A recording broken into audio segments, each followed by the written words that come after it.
নবী ওয়াজ করছেন, সাহাবায়ে কেরামরা মনোযোগ দিয়ে ওয়াজ শুনছেন। সেদিক দিয়ে একজন ইহুদি মানুষের ডেড বডি নিয়ে যাওয়া হচ্ছে। একজন ইহুদি মানুষ মারা গেছে, তার ডেড বডিটা নিয়ে যাওয়া হচ্ছে। আল্লাহর নবীর পাশ দিয়ে যখন ইহুদি ভাইরা নিয়ে যাচ্ছে, দয়ার নবী আমার ওয়াজ বন্ধ করে সঙ্গে সঙ্গে দাঁড়িয়ে সম্মান প্রদর্শন করছে। জোরে হবে না? আপনাদের মনে হয় আমার কথা পছন্দ হচ্ছে না? হ্যাঁ, চলো লড়তে হবে, এরকম হলে ভালো হয় নাকি? আল্লাহর নবী উঠে দাঁড়িয়ে সম্মান দিচ্ছেন। সাহাবায়ে কেরামেরা বলছেন, হাজা মাইয়াতুল ইয়াহুদ, এটা হলো ইহুদির ডেড বডি।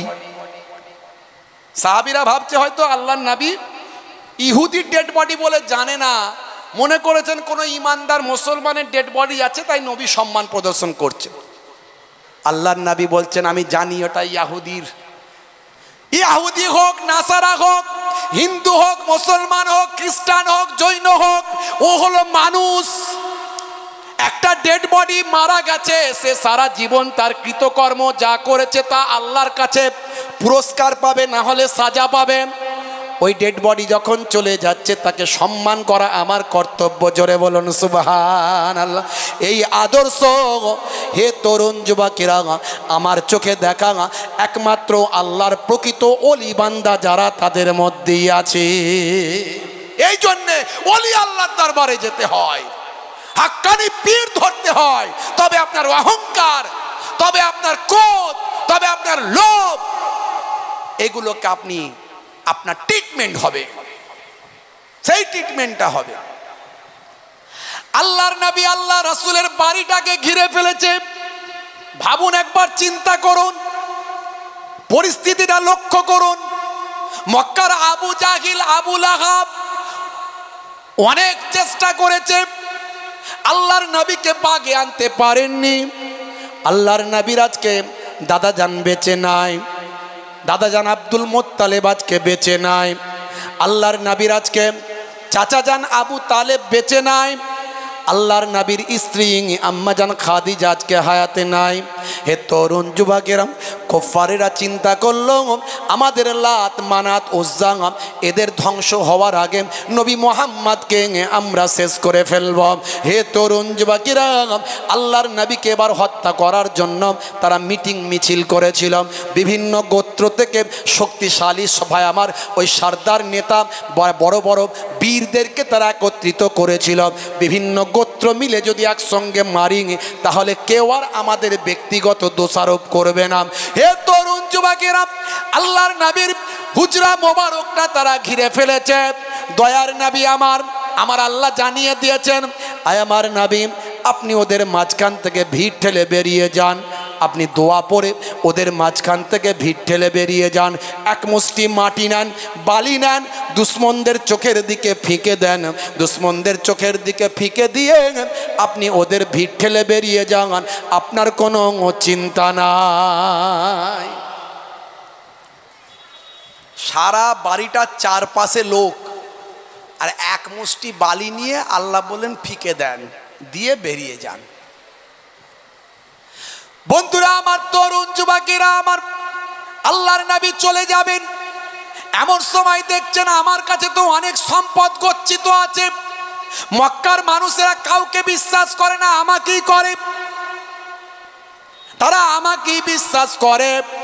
তাদের সম্পদ যদি হারিয়ে যায়, নষ্ট হয়ে যায়, চুরি হয়ে যায়, লুট হয়ে যায়, তাই তারা বিশ্বাস করে মুহাম্মদ আল আমিনের সাল্লাল্লাহু আলাইহি ওয়াসাল্লামের কাছে যদি রেখে দেওয়া যায় তাহলে সম্পদটাও ঠিক টাইমে ফেরত পাবো, যখনই চাইবো তখনই পাবো, আমানতটা ঠিকঠাক আমানতদারি হয়ে যাবে। বুঝতে পারছেন? কত দেখবেন আমানতের খেয়ানত করে, কত দেখবেন। রাগ করবেন না, আমানতের খেয়ানত যে করে সে হলো মুনাফিক। আল্লাহর নবী আল্লাহ রাসূল বলেন মুনাফিকের আলামত হলো তিনটে। আয়াতুল মুনাফিকে সালাসা, মুনাফিকের আলামত চিহ্ন হলো তিনটে। কি কি? এজা হাদ্দাসা কাযাবা, যখন কথা বলবে মিথ্যা কথা বলবে। আমরা তো বলি না, এখানে যারা আছে অন্তত আমরা কেউ বলি না মিথ্যা।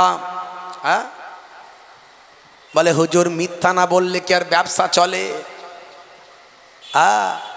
আমার দাদাজান মায়াপুর পিন্নাগরে হুজুর বলতেন, বাবা সৎ ব্যবসায়ী আমার নবীর সঙ্গে জান্নাতি হবে গো। সৎ ব্যবসায়ী হয় বাবা, ব্যবসায়ী ঠকাবে না বাবা। আমার নবী নিজে ব্যবসা শিখিয়েছেন।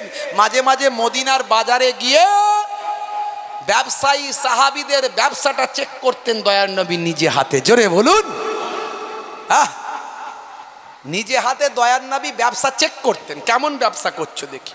দেখেছেন, প্রত্যেকটা সেক্টরে আপনাকে সেই জায়গায় নবিয়ানা চরিত্রে চলতে হবে। আপনি কোনো জায়গায় কোনো বাহানা দিতে পারবেন না, তবেই সাচ্চা মুসলমান হবেন। জানার নাম, শোনার নাম, পড়ার নাম, বোঝার নাম মুসলমান নয়, মানার নাম। আল্লাহর নবী আল্লাহ রাসূল মদিনার বাজারে গেলেন। বাজারে গিয়ে চেক করছেন সকালবেলা, দেখি সাহাবীরা কেমন ব্যবসা করছেন। আল্লাহর নবী দেখলেন একটা গমের ঠেক লাগানো হয়েছে, এক সাহাবী গম বিক্রি করছেন। আল্লাহর নবী গমের ওই ঠেক যেখানে লাগানো হয়েছে, গম স্তূপ আকারে রাখা হয়েছে, নবী আমার একেবারে কনুই পর্যন্ত হাতটা গমের ভিতরে ঢুকিয়ে দিলেন। তলা থেকে এক মুষ্টি গম বের করলেন। গমটা বের করে দেখেন গমটা ভিজা গম। গমটা ভিজা, ভিজে গম। আল্লাহর নবী বললেন, বাবা সাহাবী, ওপরে শুকানো তলায় ভিজে এ ব্যবসা কবে শিখেছো? কে শিখিয়েছে এই ব্যবসা তোমাকে? নবীর কাছে জড়সড়, নবী রাষ্ট্রপ্রধান, নবী রাষ্ট্রপ্রধান, নবী পাক প্রাইম মিনিস্টার। নবীর সামনে একবার অর্ডার দিয়ে দিলেই ব্যাস। ইয়া রাসূলুল্লাহ, হাবিবাল্লাহ, বেয়াদবি নেবেন না, ইচ্ছাকৃত ভাবে নয়, অনিচ্ছাকৃত ভাবে। কি বিষয় ভালো করে খুলে বলো। হে তরুণ যুবকেরা, হে আমার মুরব্বিয়ানেরা, আল্লাহর নবী আল্লাহ রাসূল সেই সময় যখন বললেন, সাহাবী বললেন, হুজুর মদিনার বাজারে কোনো আপনার রাজত্বে কোনো চোর নাই, কোনো ডাকাতি নাই। আজও মক্কা শরীফ মদিনা শরীফে গেলে আপনি দোকানগুলো ওপেন খোলা পাবেন। তখনকার যুগে সিসি ক্যামেরা ছিল না, কিন্তু এখন সিসি ক্যামেরা আছে না নাই? তখনকার মানুষ সিসি ক্যামেরা মনে করত নিজেদের যে আপনার কাঁধ মোবারক আছে, এই কাঁধেতে প্রত্যেকের সিসি ক্যামেরা ফারিস্তা নিয়ে বসে আছে। আছে না নাই? জি হ্যাঁ। এখন আমরা সিসি ক্যামেরার ভয় করে, ওই সিসি ক্যামেরা আছে, ছবি উঠে যাবে, বুঝতে পারছেন? হ্যাঁ, শপিং মলে যাই শপিং করতে, ওখানে কেউ দেখার নাই, কেউ বলার নাই, যেটা ইচ্ছা সেটা নাও। ওই যাবার সময়, ওই বেরোনোর সময় গেটেতে তখন আপনাকে পয়সা দিয়ে বেরোতে হবে। কেউ যদি প্যান্টের পকেটে দুটো ঢুকিয়ে নেয় কেউ বুঝতে পারবে না, কিন্তু সব জায়গায় সিসি ক্যামেরা আছে না নাই? কেউ ভয় নেয় না। এখনকার যুগে সিসি ক্যামেরার লোকে ভয় করে। আর তাদের ইমানি শক্তি আল্লাহ এত দিয়েছিলেন, তারা জানতেন আমাদের কাছে নবী বলেছেন ফারিস্তা বসে আছে, কিরামান কাতিবিনা ইয়ালামুনা মা তাফআলুন। তুমি যা করো সব কিরামান কাতিবিন তারা লিপিবদ্ধ করছে। জোরে বলুন সুবহানাল্লাহ। তাদের ইমানি শক্তি দেখুন। সেই কিরামান কাতিবিন কি লিপিবদ্ধ করা বন্ধ করে দিয়েছে নাকি? লেখা বন্ধ করেছে? তাহলে আমরা যখন কোনো কাজ করতে যাই আমরা কি মনে করি যে আমাদের কিরামান কাতিবিন লিখছে কিন্তু এই অন্যায় কাজটা করব না? মনে হয়? दरवाजे बंद करके गुनाह क्यों करता है,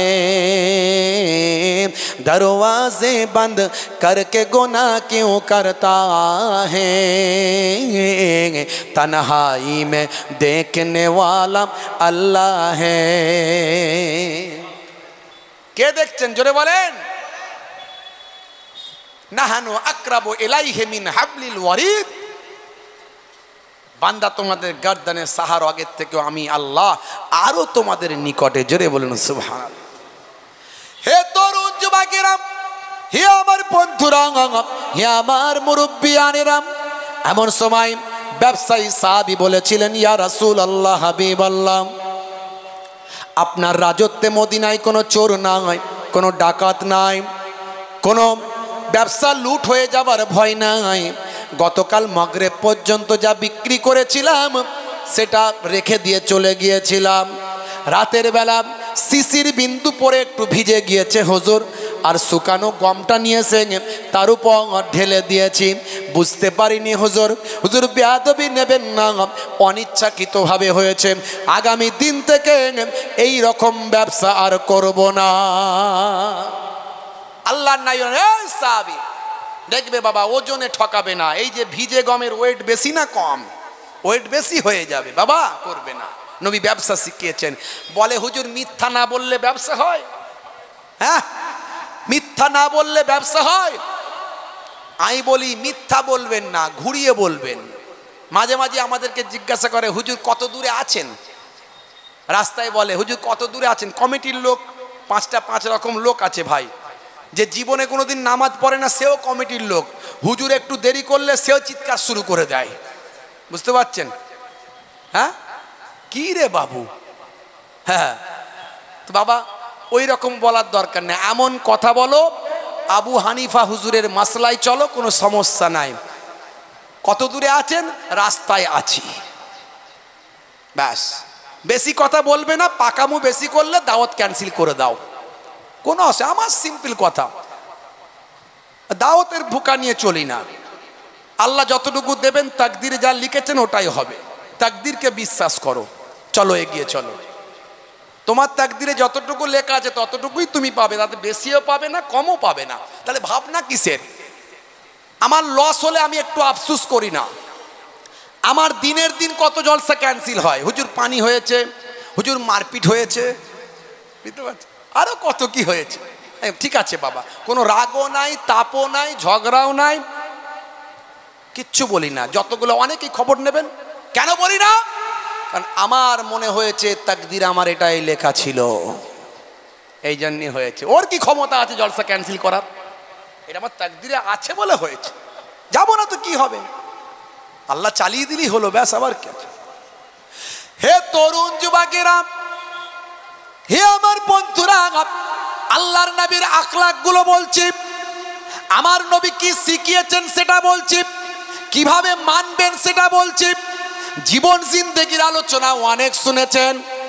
নবী পাকের জন্ম হয়েছিল 570 খ্রিস্টাব্দে মক্কার কুরাইশ গোত্রে, আব্দুল্লাহর ঘরে মা আমিনার কোলে। চাচা হলেন আবু তালিব, দাদা হলেন আব্দুল মুত্তালিব। জন্মের সময় এই হয়েছিল, ওই হয়েছিল, অনেক কিছু হয়েছিল। ও বলতে বলতেই ব্যাস হয়েছিল, বলতে বলতেই 1.5 ঘন্টা শেষ, বুঝতে পারছেন? তারপরে তো আবার হালিমাতু সাদিয়া নিয়ে গিয়েছিল। যাবার সময় আবার ওই আপনার ওই যে কি বলে উট তরতাজা হয়ে গিয়েছিল, উটের দুধ হয়ে বেড়ে গিয়েছিল, সেই দুধ নিয়ে আবার অনেক কিছু ঘটনা। ওই বলতে বলতে ওয়াজ শেষ। তাতে আমার আপনার কতটুকু লাভ হলো? নবী পাক কি শিখিয়েছেন, কি জানিয়েছেন, ব্যবসাটা কেমন ভাবে করবেন, ছোটদের সঙ্গে কেমন ভাবে কথা বলবেন, বড়দের কেমন সম্মান করবেন, অমুসলিমদের সঙ্গে কিরকম আচরণ করবেন, এটা আগে জানতে হবে। তবেই তো সাচ্চা মুসলমান হতে পারবেন। নামাজও পড়ছে, চিটিংবাজিও করছে, দাঁড়িয়েও রেখেছে, ধাপ্পাবাজিও করছে। করোনার সময় ভুল বুঝিয়ে ভাইকে কোর্টে নিয়ে গিয়ে এই হয়েছে ওই হয়েছে বলে স্ট্যাম্প মেরে ভাইয়ের জায়গায় আত্মসাৎ করে নিচ্ছে। আর বড় নিজে আল্লাহওয়ালা সুফি দরবেশ বলে প্রচার করছে নিজেকে। হাইব্রিড তসবি বাজারে গিয়ে খাটাখাট গুনছে। পটল কত টাকা? বলছে 25 টাকা, 20 টাকা হবে না। তসবিও বন্ধ হয় না, দামও চলছে ওইদিকে। কোন দিকে যাবি রে ভাই? ডবল ইঞ্জিন নাকি? হ্যাঁ, ডবল ইঞ্জিন। আত্তাকুয়া হা হোনা, আবার বলছি আত্তাকুয়া হা হোনা। রাগ করবেন না, দুঃখ দিতে আসেনি। একটু জোরে বলছি মানে একটু হৃদয়গ্রাহী করার জন্য। ভাববেন না জোরে বলছি মানে আপনাদেরকে কষ্ট দিচ্ছি। একটু হৃদয়গ্রাহী করার জন্য, একটু ভিতরে ঢোকানোর জন্য।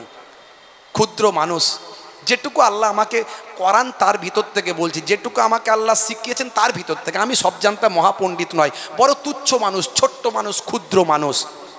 আপনারা ভালোবেসে ডাকেন তাই আসি। নানাজান দাদাজানদের ওসিলাতে সেই দোয়া কাজ করছে, বুঝতে পারি। জি হ্যাঁ। হে তরুণ যুবকেরা, আল্লাহর নবী আল্লাহ রাসূল জানিয়ে দিয়েছেন মুনাফিকের চিহ্ন হলো তিনটে। কটা? আয়াতুল মুনাফিকে সালাসা, মুনাফিকের চিহ্ন হলো তিনটে। ইজা হাদ্দাসা কাযাবা, যখন কথা বলবে মিথ্যা কথা বলবে। আছে না নাই? হ্যাঁ, ঠেলাই না পড়লে বিড়াল গাছে ওঠে না, একটু সমস্যা পড়লে মিথ্যা চালিয়ে দেয়। ঘুরিয়ে বলবেন, কথা ঘুরিয়ে বলবেন, এমন বলবেন সাপও মরবে লাঠিও ভাঙবে না, কিন্তু মিথ্যা যেন না হয়। মিথ্যা হলো সমস্ত গুনাহের মা, বলে দিয়ে গেলাম।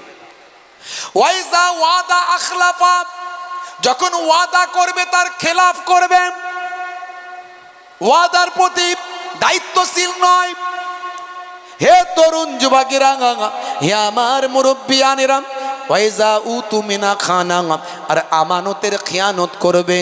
হে তরুণ যুবকেরা, এগুলো নিয়ে আলোচনা করলে অনেক আলোচনা হয়ে যায়, সেদিকে আমি যাচ্ছি না।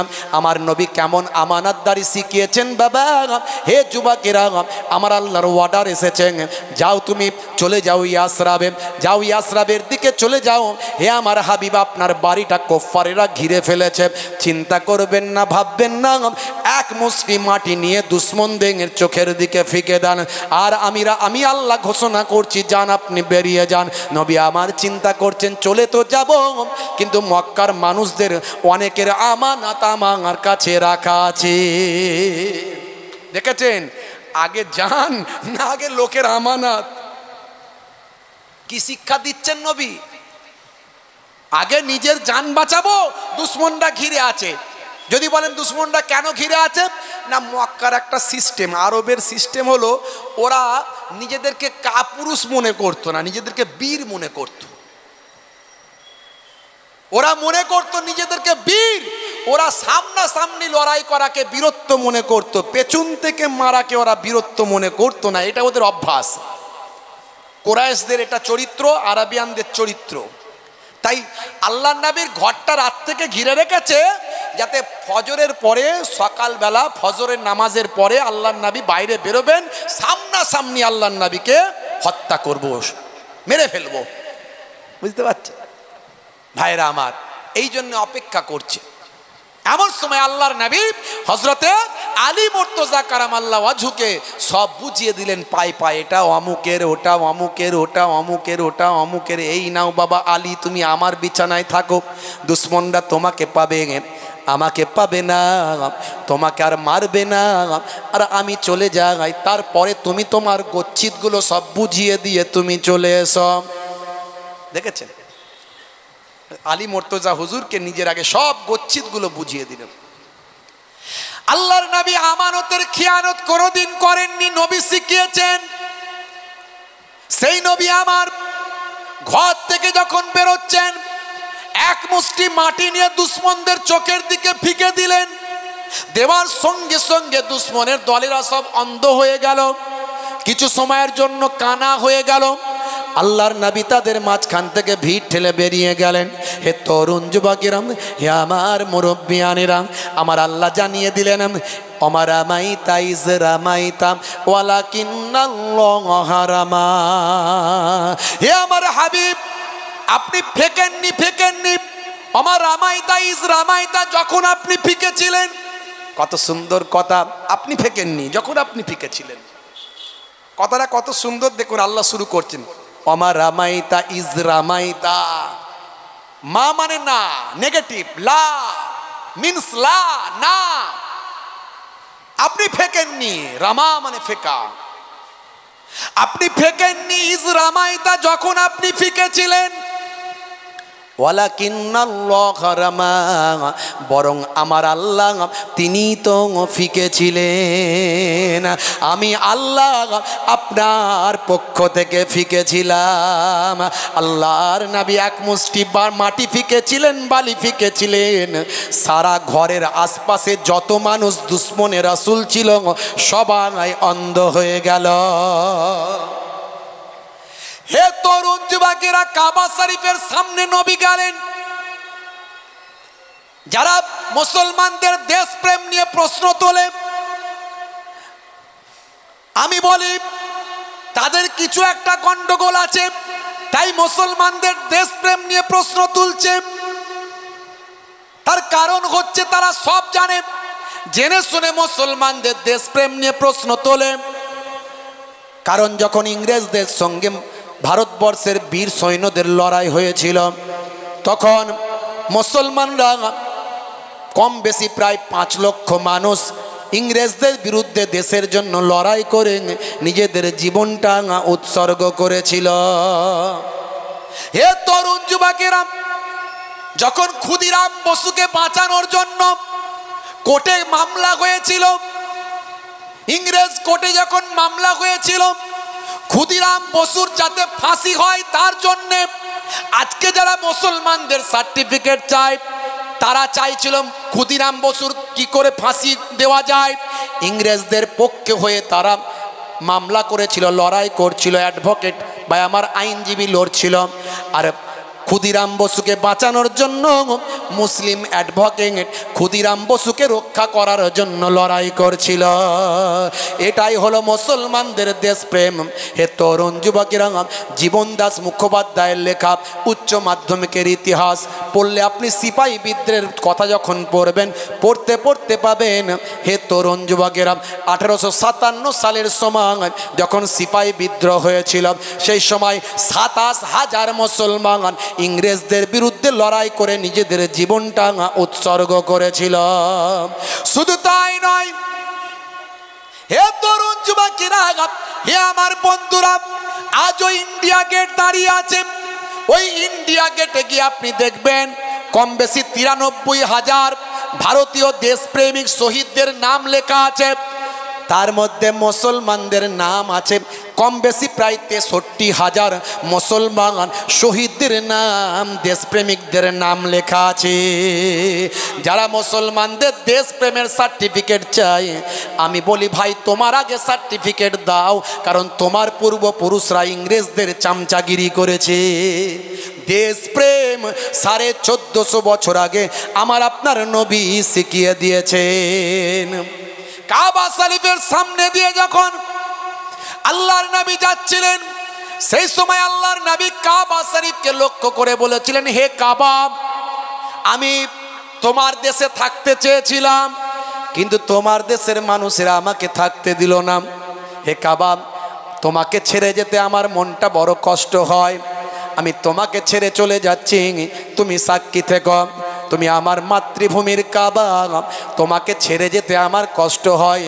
আমি আমার দেশকে বড় ভালোবাসি, আমি দেশপ্রেমিক, দেশকে ছেড়ে যেতে আমার কষ্ট হয়। কিন্তু কাবা, তোমার দেশের মানুষেরা আমি রাসূলকে থাকতে দিল না। আল্লাহর নবীর কথা থেকে দেশপ্রেমের ফোয়ারা ঝরে ঝরে পড়েছিল। 1450 বছর আগে নবী আমার শিখিয়েছিলেন, হুব্বুল ওয়াতানে মিনাল ঈমান, দেশপ্রেম হলো ঈমানের অঙ্গ। নবী পাকের জীবন জিন্দেগিতে নিজেদের জীবনকে আলোকিত করতে হবে। আমি কটা কথা বলবো। ব্যবসা, কারবার, দেশপ্রেম, অহংকার, আমানতদারি, ভাইরা আমার, মিথ্যা থেকে দূরে থাকা, ছোটদের স্নেহ করা, বড়দের সম্মান করা, পিতামাতার সেবা করা, স্ত্রীর সঙ্গে সৎ ব্যবহার করা, স্ত্রীর সঙ্গে সৎ ব্যবহার করা। আমার নবী কেমন প্রেম শিখিয়েছেন। এখন তো মুসলমানের ছেলে সব যত প্রেম সব বিয়ের আগেই সব শেষ, বিয়ের পরে আর প্রেম থাকে না। কোথায় থাকবে? হাতে লিখে রেখে দিচ্ছে, আই লাভ ইউ, তোমার জন্য জীবন দেব, বাঁশবাগানের ঝাড়ে গিয়ে মরবো, পুকুরের পাড়ে গিয়ে মরবো, নদীর ধারে গিয়ে মরবো, তোমাকে না পেরে রেল লাইনে গিয়ে মরবো। উরি বাপ রে বাপ, কি প্রেম রে ভাই। হাত কেটে আই লাভ ইউ লিখেছে। হ্যাঁ, যত প্রেম সব বিয়ের আগে। সে বিয়ে না দিলে ছেলে বলে মরে যাব, মেয়ে বলে মরে যাব। বাম্মা যুক্তি করে বলে সর্বনাশ, যা হবে হবে গো, আগে বিয়েটা দিয়ে দাও গো। বিয়ে শাদী হলো, 1 বছর 2 বছর চলতে না চলতি একটা নান্না মুন্না যেই হলো, ভাই আমার ভালোবাসা যেন কোনটা দিয়ে আস্তে আস্তে কমতে কমতে কমতে কমতে সব জানালার দরজা দিয়ে বেরিয়ে গেল। এবার প্রত্যেক দিন রাতের বেলা শুধু 220 440 ঢিসুম ঢাসাম, ক্রিকেট বল ফুটবল, উড়িষ্যা কি ধাক্কা ধাক্কি মারপিট রে ভাই। পাশ দিয়ে গেলেই বলে ও বাবা লেগে গেছে ফের আজকেও। বুঝতে পারছে? আসলে প্রেম ভালোবাসা কিছু নাই। নবী আমার শিখিয়েছে প্রেম কাকে বলে। আমার নবী প্রেম কাকে বলে শিখিয়েছেন। নবী পাকের জীবনী পড়ুন, চটি বইগুলো পড়ুন, আপনি আপনার জীবনটা পাল্টে যাবে বাপ। আমি একটুখানি শুধু বলার চেষ্টা করলাম যে রাসূলের আখলাকে, চরিত্রে, আলোতে নিজেদের জীবনকে আলোকিত করুন। জানার নাম, শোনার নাম ইসলাম নয়, মুসলমান নয়। মানার নাম, মেনে চলার নাম, বাস্তবায়িত করার নাম মুসলমান। আল্লাহ বলছেন ওয়ালা তামুতুন্না ইল্লা ওয়া আনতুম মুসলিমুন। ততক্ষণ পর্যন্ত সাচ্চা মুসলমান যতক্ষণ না হবি ততক্ষণ মরবি না। এখন হে আমার বন্ধুরা, শুনে রেখে দিন বাবা, জেনে রেখে দেন, জানার নাম ঈমান নয়, জানার নাম শুধু ঈমান নয়, মেনে চলার নাম ঈমান। হে তরুণ যুবকেরা, আপনাকে 3টে জিনিসকে সমন্বয় সাধন করতে হবে। 3টে জিনিসের মধ্যে বাড়াবাড়ি, ভাই আমার 3টে জিনিসের মধ্যে আপনার কোঅর্ডিনেশন করতে হবে। 3টে জিনিসের মধ্যে আপনাকে সামঞ্জস্য বিধান করতে হবে। একটা হলো তাসদিকুম বিল কালব, একটা হলো তাকরিরুম বিল লিসান, আর একটা হলো আমাল বিল আরকান। হে তরুণ যুবকেরা, 3টে জিনিসের যদি আপনার সমন্বয় সাধন না হয়, আমার আল্লাহ যে মুসলমানের কথা বলেছেন ওয়ালা তামুতুন্না ইল্লা ওয়া আনতুম মুসলিমুন, ততক্ষণ পর্যন্ত তোমরা মরো না যতক্ষণ না সাচ্চা মুসলমান না হয়ে যাও। এই সাচ্চা মুসলমান হতে গেলে 3টে জিনিসের সংমিশ্রণ আপনার মধ্যে থাকবে, তবে আপনি কামেলে মোমেন হতে পারলেন, তবে আপনি সাচ্চা মুসলমান হতে পারবেন। জানার নাম ঈমান নয়, জানার নাম মুসলমান নয়, মেনে চলার নাম হলো মুসলমান। অনেক বড় বড় পণ্ডিত আছে, তারা অনেক কিছু জানে। আমি আপনি কি জানি বলেন তো? তাতেই তো আমরা বিরাট বড় বড় সব হাস্তি হয়ে গেছি। ওরে সব জানতা মহাপণ্ডিত, বুঝতে পারছেন? হ্যাঁ, আমি আপনি কতটা জানি? আইজাক নিউটন সারা পৃথিবীর মানুষ তাকে চেনে। সে বলছে জ্ঞানের সাগরে আমি নুড়ি পাথর খুঁজে বেড়াচ্ছি। আমি তার এই কথাটাকে গুরুত্ব দিচ্ছি না, তার এই কথাটাকে গুরুত্ব দিচ্ছি যে তার মধ্যে কতটা বিনয়ী চিন্তা ভাবনা ছিল। সে একটা মুসলমান ছিল না, মুসলমান না হয়েও কতটা বিনয়ী, যে বিনয়ের কথা আমার নবী জানিয়েছেন। তোমার আমিত্বকে তুমি নষ্ট করে দাও, অহংকারকে শেষ করে দাও। ইন্নাল্লাহা লা ইউহিব্বুল মুতাকাব্বিরিন, অহংকারকে ত্যাগ করো। আমরা পয়সা হয়েছে পয়সার অহংকার, ক্ষমতা হয়েছে শরীরের অহংকার, পেছনে লোকবল হয়েছে, জনবল হয়েছে, মস্তান নেতা তার একটা অহংকার। আর আমার মতো মৌলবীদের একটু পেটে বিদ্যা বুদ্ধি যেটুকু যা আছে সেই নিয়ে সে বিরাট ব্যাপার স্যাপার, বুঝতে পারছেন? এতেই আমরা শেষ। হে তরুণ যুবকেরা, হে আমার বন্ধুরা, শুনে রেখে দিন বাবা, জেনে রেখে দেন, শুধু নবী নবী করলে হবে না, নবী পাকের আদর্শকে নিজেদের জীবনে বাস্তবায়িত করতে হবে। ওই যে বললাম শোনার নাম মুসলমান নয়, জানার নাম মুসলমান নয়, বাস্তবায়িত করার নাম হলো মুসলমান। আমার আল্লাহ বললেন সাচ্চা মুসলমান না হয়ে মরো না। সাচ্চা মুসলমান হতে গেলে আপনি কি করবেন, কাকে কিভাবে সাচ্চা মুসলমান হবেন? হে দুনিয়ার মানুষ শোনো, আমার আল্লাহর দরবারে বলতে পারবেন না যে আমি জানি না। অমুক আলেম খারাপ, আপনার পছন্দ হয় না, যাবেন না। অমুক হুজুর খারাপ, আপনার পছন্দ হয় না, যাবেন না। অমুক পীর সাহেব পীরজাদা খারাপ, যাবেন না। হে তরুণ যুবকেরা, আমার আপনার কাছে কোনো হুজুর, কোনো মৌলানা, কোনো পীর সাহেব, কোনো মুফতি সাহেব মডেল নয়। আমার আপনার কাছে আমার আল্লাহ মডেল বানিয়েছেন কাকে? হে দুনিয়ার মানুষ শোনো, লাকাদ কানা লাকুম ফি রাসূলিল্লাহি উসওয়াতুন হাসানা। তোমাদের জন্য তোমাদের নবীর মধ্যে আছে উত্তম আদর্শ। তোমাদের মডেল হলো তোমাদের নবী। নবী পাকের জীবন জিন্দেগি আমরা সব জায়গায় জানতে পারি। মোবাইল খুললে পাবেন, ছোট ছোট বই পুস্তক বেরিয়েছে পাবেন। আপনি নবী পাকের জীবন জিন্দেগির আলোচনা সব জায়গাতে পাবেন। আপনি জানেন না এটা বললে তো হবে না। বন্ধুরা আমার, তরুণ যুবকেরা আমার, হে আমার মুরব্বিয়ানিরা, হে যুবকেরা শোনেন, আল্লাহর নবী কি আখলাক দেখিয়েছেন, কি চরিত্র দেখিয়েছেন। শুধু নামাজ পড়লেই আপনি সাচ্চা মুসলমান হয়ে গেলেন, এটা ভুল ধারণা। শুধু জুব্বা পড়লে আপনি সাচ্চা মুসলমান হয়ে গেলেন, ভুল ধারণা। রমজান মাসে রোজাটা রেখে দিলেন, আপনি ভাবছেন আমি বিরাট বড় আল্লাহওয়ালা, না না, ভুল ধারণা।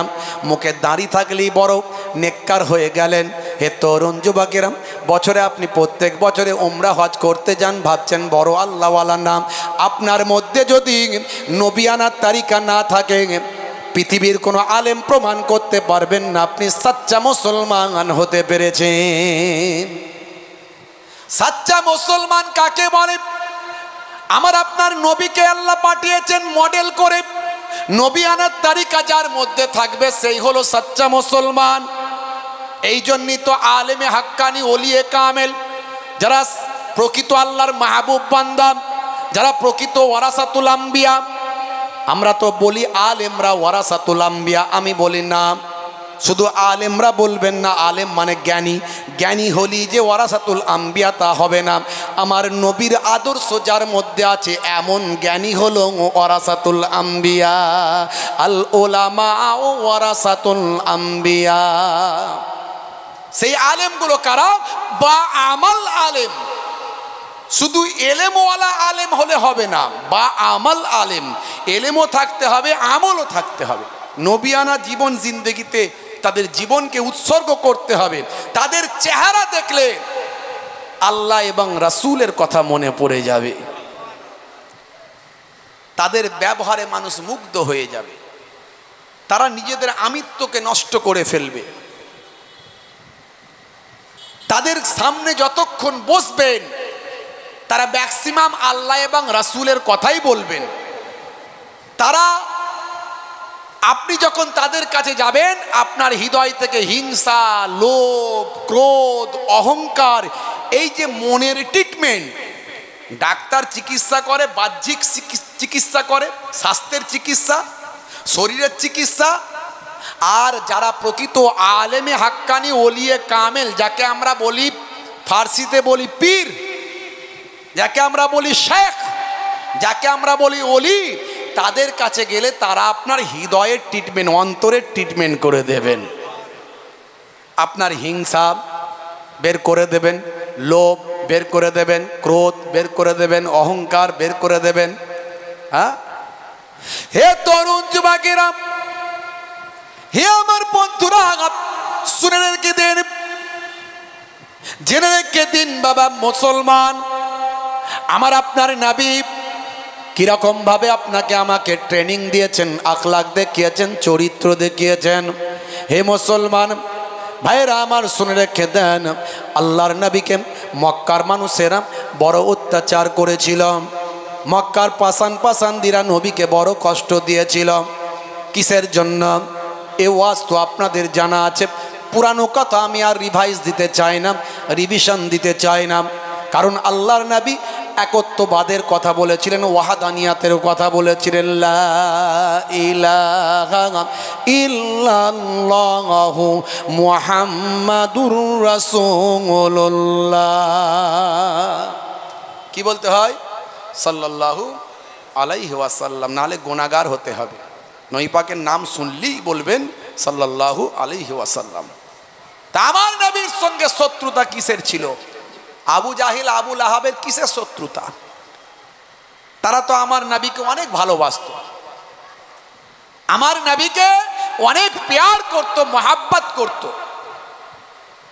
শত্রুতা হলো শুধু কেবলমাত্র এক আল্লাহর ইবাদত করতে হবে, হাজারো ইবাদত বন্ধ করতে হবে। দ্বন্দ্ব এখানে। হে তরুণ যুবকেরা, হে আমার বন্ধুরা, শুনে রেখে দিন বাবা, জেনে রেখে দেন হে মুসলমান, আল্লাহর নবী প্রথমে ঈমানটাকে সাহাবীদের পূর্ণ করেছিলেন, ঈমানকে প্রথমে মজবুত করেছিলেন সাহাবীদের বুঝিয়ে দিয়েছিলেন আল্লাহ ব্যতীত আর দ্বিতীয় কারো কাছে ইবাদত বন্দেগী করা যাবে না। সেই Allah is one, Allah is one whom all depend. He begets not, not is he begotten, and none is like him. বলুন, সে আল্লাহ হলেন এক, আল্লাহ অভাব শূন্য, তিনি কাহাকেও জন্ম দেননি, কেহ তাহাকে জন্ম দেয়নি। সে আল্লাহর সমতুল্য দ্বিতীয় আর কেউ নাই। সাহাবায়ে কেরামদের এটা বোঝাতে পেরেছিলেন দয়ার নবী আমার বুঝিয়ে দিয়েছিলেন, আমি হলাম আখিরি জামানার পয়গম্বর, আমার কাছে ওহী আছে, আমার কাছে কিতাব আছে, আমার কাছে আল্লাহ প্রদত্ত বাণী আছে। তামাম নবীরা যেমন এসেছিলেন, হযরত ঈসা নবী এসেছিলেন, মুসা নবী এসেছিলেন, দাউদ নবী, ইব্রাহিম নবী, সুলাইমান নবী, এইভাবে নবীরা এসেছিলেন। আমি হলাম আখিরি জামানার পয়গম্বর, আনা খাতামান নবিয়িন লা নবিয়্যা বাদি। আমার পর আর কেউ নবী আসবে না, আমি হলাম শেষ নবী। আল্লাহর নবী সাহাবায়ে কেরামেরা, আমার আপনার নবী সারাটা জীবন ধরে কোনোদিন মিথ্যা কথা বলেন না, চগলখড়ি করেন না, কারো মাল আত্মসাৎ করেন না, কারো সঙ্গে কটু বাক্য প্রয়োগ করেন না, কারো সঙ্গে ভাষা খারাপ করেন না। নবী আমার ত্যাগ তিতিক্ষা, নবী আমার সাবার, ধৈর্য, প্রেম, মহাব্বত, ভালোবাসা, এই সব কিছু তিনি দেখিয়েছেন।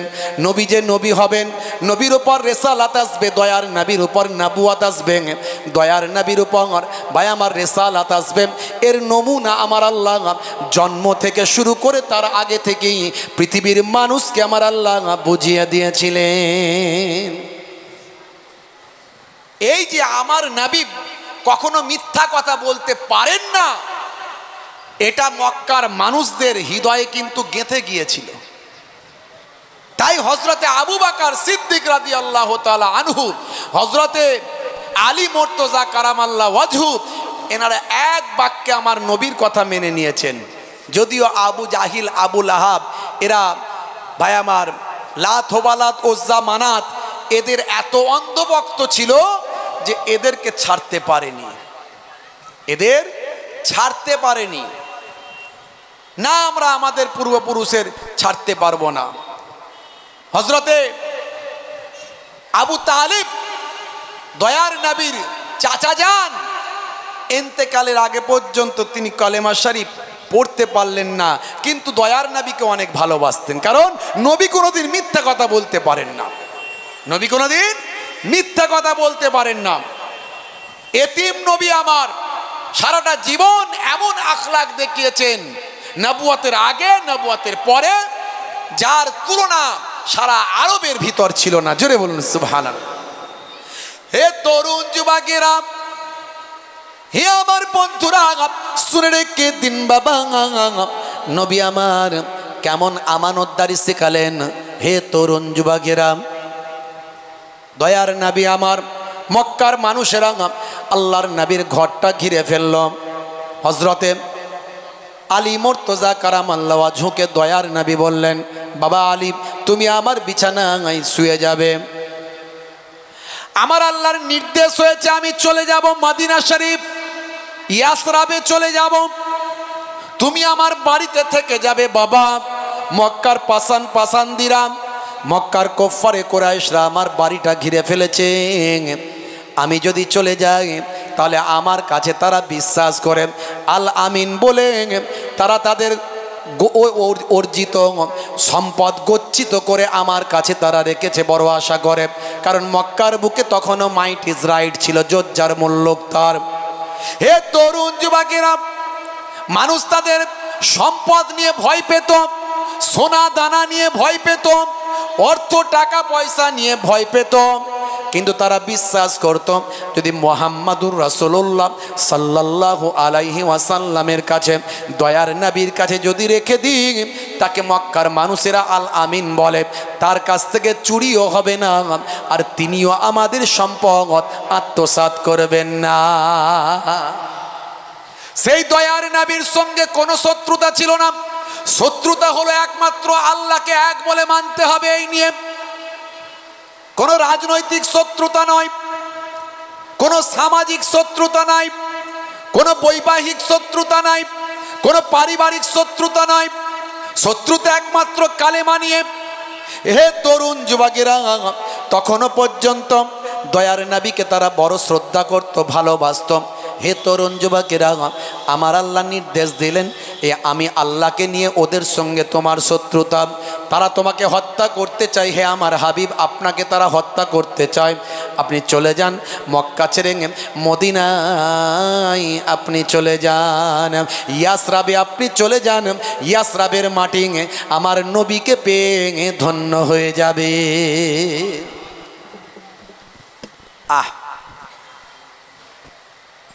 আল্লাহর নবীর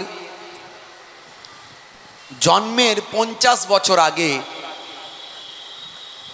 ইয়ামান থেকে একজন বাদশাহ এসেছিলেন, তার নাম হলো বাদশাহ তাবের। তিনি সারা পৃথিবী ভ্রমণ করছিলেন। ভ্রমণ করতে করতে করতে করতে রাজ হালতে একেবারে হাতি ঘোড়া বনাঢ্য সংবর্ধনা নিয়ে, বিশাল তার বহর নিয়ে সারা পৃথিবীর বিভিন্ন জায়গা, নামি দামি জায়গাগুলো সব ভ্রমণ করছিলেন। করতে করতে চিন্তা করলেন একটু মক্কা শরীফে যায়, সারা দুনিয়ার মানুষ কাবা ঘরে যায়, সে কাবা ঘরে একটু গিয়ে ঘুরে আসি। হে তরুণ যুবকেরা, কাবা ঘরের যখন সামনে এলেন, কাবা ঘরের খাদেম ছিলেন, হে জওয়ানেরা, যুবকেরা, কাবা ঘরের যারা খাদেম ছিলেন তারা কিন্তু বাদশাকে সম্মান করল না। পৃথিবীর যে প্রান্তে তিনি গেছেন সেখানকার মানুষ বাদশাকে আহলান সাহালান ওয়েলকাম স্বাগতম জানিয়েছে, কিন্তু কাবা ঘরের সামনে যখন গেছেন, মক্কা শরীফে গেছেন, মক্কা শরীফে কাবা ঘরের খাদেমরা সম্মান করল না। বাদশা বললেন, বাবা, আপনারা কি আমাকে চিনতে পারেন না? আমাকে তো আপনাদের কোনো সম্মান দেখালেন না, কি ব্যাপার, কারণটা কি একবার বলেন। সেই সময় হে তরুণ যুবকেরা, কাবা ঘরের খাদেমরা বলেছিলেন, বাদশা জাহাপনা, আমরা আপনাকে চিনতে পেরেছি, কিন্তু শোনেন বাবা, এই কাবা ঘরকে আমরা সবচেয়ে বেশি সম্মান করি, কাবা ঘরের থেকে আর কাউকে সম্মান আমরা করি না। এটা হলো আল্লাহর ঘর বাইতুল্লাহ, এই বাইতুল্লাহ থেকে সম্মান আমরা কাউকে বেশি করি না।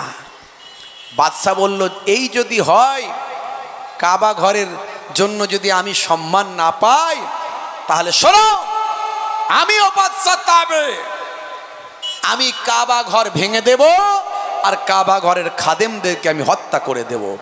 এই বলার সঙ্গে সঙ্গে তার মুখ থেকে আস্তে আস্তে রক্ত বেরোতে শুরু করলো। এক সময় রক্ত হদহদ করে বেরোতে শুরু করলো, একদম 36 ইঞ্চি ছাতি 16 ইঞ্চি হয়ে গেল, কুকড়ে পড়লেন, জমিন থেকে ওঠার ক্ষমতা নাই। যত ডাক্তার কবিরাজ যা ছিল, হাকিম কবিরাজ ডাক্তার যা ছিল, সব ফেল। কারো ওষুধ কাজ করছে না। এতদিন পর্যন্ত বিজ্ঞান মনস্ক মানুষ তিনি, সবসময় ডাক্তার কবিরাজদের সামনে সারিতে রাখতেন।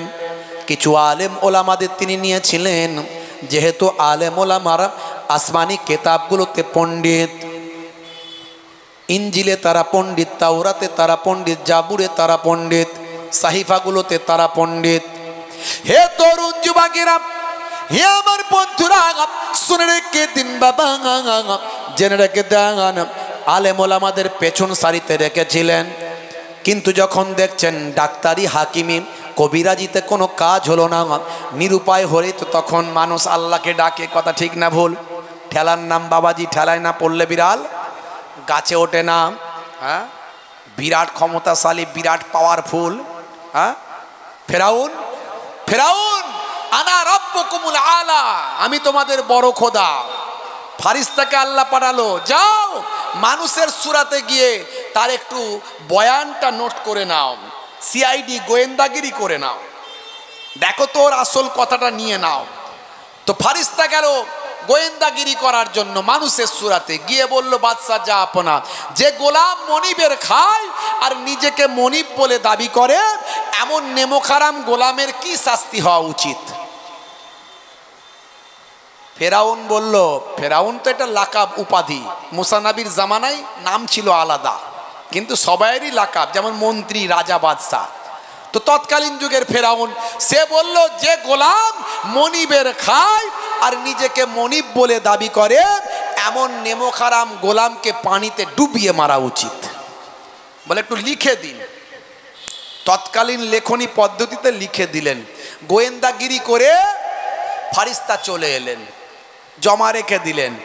অনেক ঘটনা, আমি ফেরাউনের কাহিনী বলছি না, শিক্ষা এখান থেকে অনেক কিছু আছে। আমি দয়ার নবীর কথা বলতে চাইছি। ভাইরা আমার, যখন নীল দরিয়ায় ডুবছে আর উঠছে, তখন ফেরাউনকে দেখানো হচ্ছে সেই লেখাটা। কার লেখা? বলছে তো আমারই লেখা। কি লেখা আছে? যে গোলাম মনিবের খায়, নিজেকে মনিব বলে দাবি করে, এমন নেমোখারাম গোলামকে পানিতে ডুবিয়ে মারা উচিত। সর্বনাশ করেছে, আমি তো সেই গোলাম, ভুল করেছি। এখন আমি মুসা নবীর কালেমা পড়তে চাই। ফারিস্তা বলল, আর হবে না, তুমি এত বড় বদমাইশ গোলাম, এত বড় শয়তান গোলাম, তোমাকে আমি সারা পৃথিবীর মানুষের কাছে একটা নমুনা করে দেব। হে তরুণ যুবকেরা, হে আমার বন্ধুরা, আলিয়াউমা নুনাজ্জিকা বিবাদানিকা লিতাকুনা লিমান খালফাকা আয়াত, আমি তোমাকে আজকের দিনে তোমার জেসেমটাকে রক্ষা করে দেব, আজকের দিনে তোমার জেসেমটাকে বাঁচিয়ে দেব।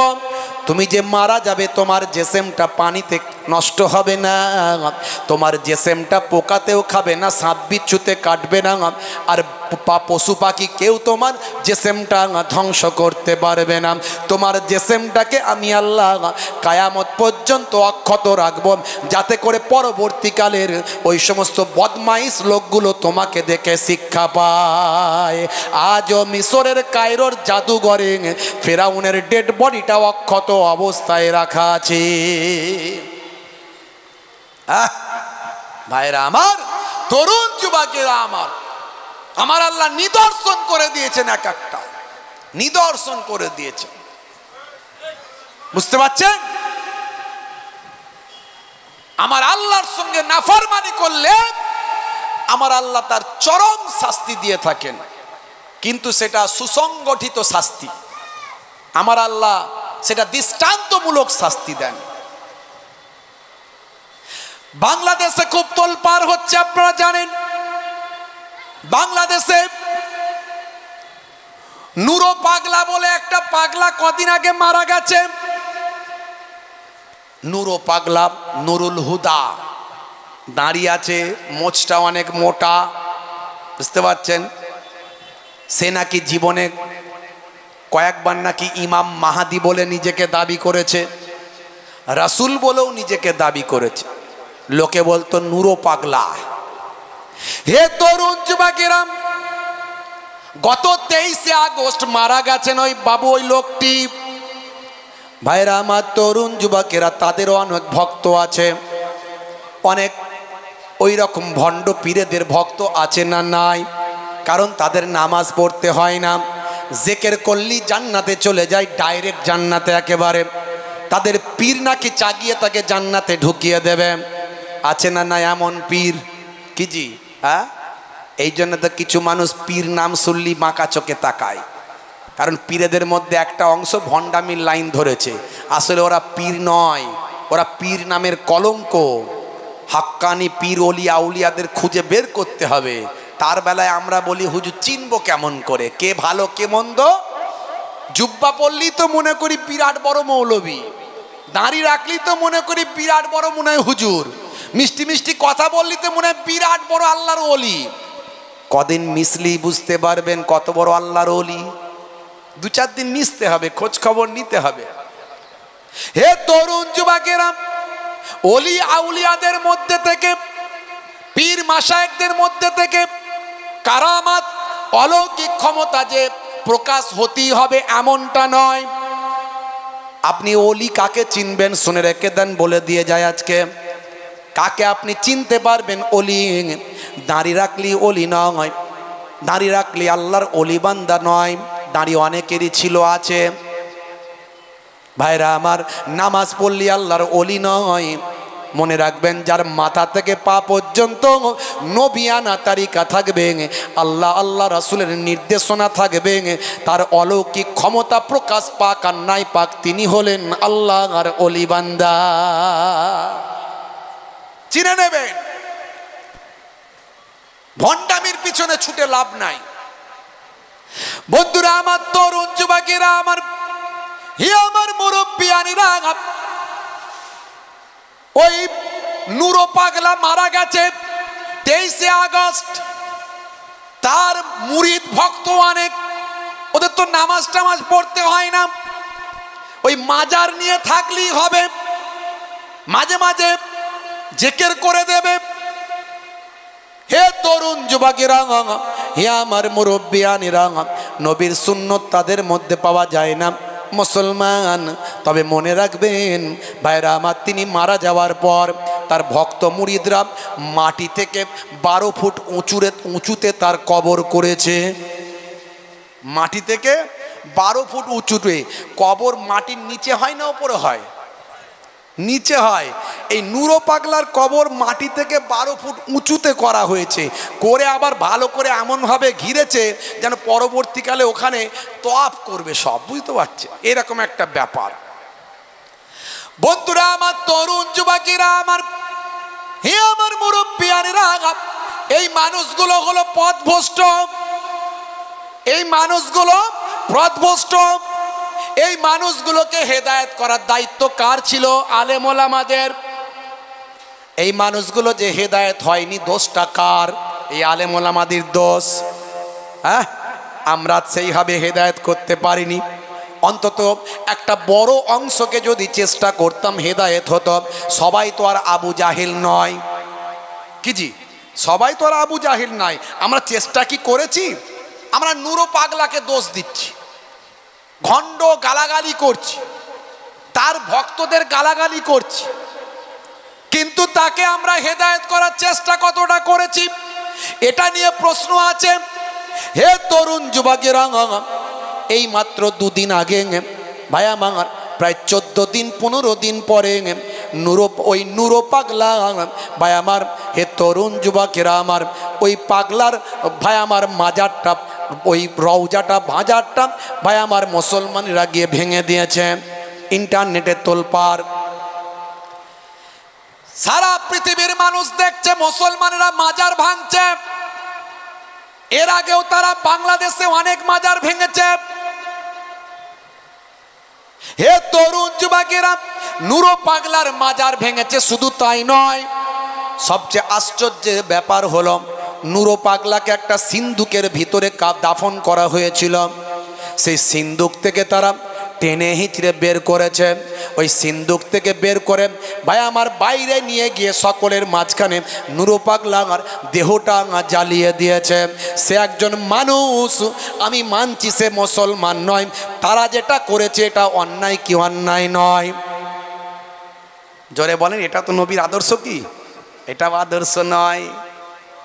তাহলে ভুলটা কে, ঠিকটা কে করলো, ভুলটা কে করলো? নুরো পাগলার লোকেরাও ভুল করেছে, ওরাও আল্লাহ বাদ দিয়ে গায়রুল্লাহতে ইবাদত করেছে, ভণ্ডামি করেছে। আর আমরা যারা যারা বলে যে আমরা সাচ্চা মুসলমান, এরাও কি করেছে? ওই রকম একজন মানুষের কবর থেকে বের করে তাকে, একটা মানুষ তো রে বাবা, সারা পৃথিবীর মানুষ নিউজ হলো মুসলমানরা দেখো একটা কবরস্থ মানুষকে বের করে তাকে জ্বালিয়ে দিচ্ছে। ছি ছি ছি ছি ছি, বদনামটা কার হলো? কথা ঠিক না ভুল? হে তরুণ যুবকেরা, হে আমার বন্ধুরা, শুনে রেখে দিন বাবা, জেনে রেখে দেন, এখনো পর্যন্ত বাংলাদেশ মুসলিম রাষ্ট্র নয়। যদি মুসলিম রাষ্ট্র হতো তাহলে এই কবর মাজার ভাঙবে কি রাখবে, কোনটা কি করতে হবে সেটা রাষ্ট্রের ব্যাপার। জনগণ কখনো আইন হাতে তুলে নিতে পারে না। কথা ঠিক না ভুল? ইসলাম রাইট দেয়নি যে আপনি হাতে তুলে নেবেন। রাষ্ট্রপ্রধান যদি তোমাকে বলেন ওখানে গিয়ে এটা করো, তবে আপনি সেটা করতে পারেন। নিজের ইচ্ছায় এটা করা যায় না। এতে ইসলামের উপকারের জায়গায় অনেক বেশি ক্ষতি হয়।